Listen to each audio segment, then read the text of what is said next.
इस बार रमजानुल मुबारक का इस्तकबाल बड़ों के साथ बच्चों ने भी खूब किया। इफ्तार के एहतमाम के लिए पकौड़ों की तलाई हो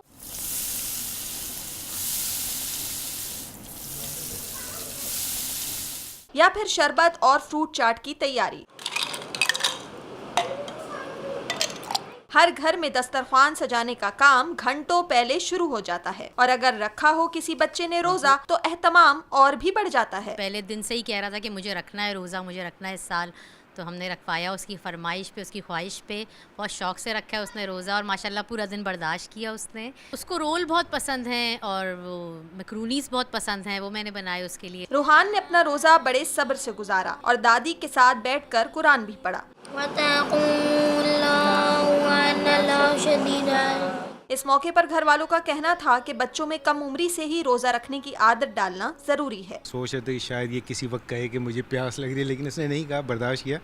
तो जिससे एक ये सबक भी मिलता है कि बच्चों में बर्दाश्त की आदत आती है और अपने नफ्स पे काबू करना सीखते हैं वो। मगरिब की अजान होते ही इफ्तार की नेमतों से सजी मेज पर मिला रूहान को ढेर सारा प्यार और दुआएं, जिसकी खुशी उसके चेहरे से आया थी। आज मैंने रोज़ा रखा तो मुझे बहुत अच्छा लगा और मैंने ये रोज़ा इसलिए रखा है कि अल्लाह मुझे खुश हुए। ईसार, सब्र और तस्किया नफ्स का नाम ही रमजान है, जिसमें रहमतों और बरकतों के खजानों की कोई कमी नहीं रहती।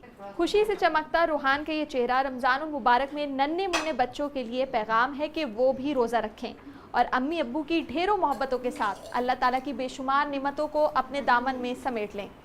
कैमरामैन जावेद इकबाल के साथ सिद्रा डार, न्यू न्यूज़, कराची।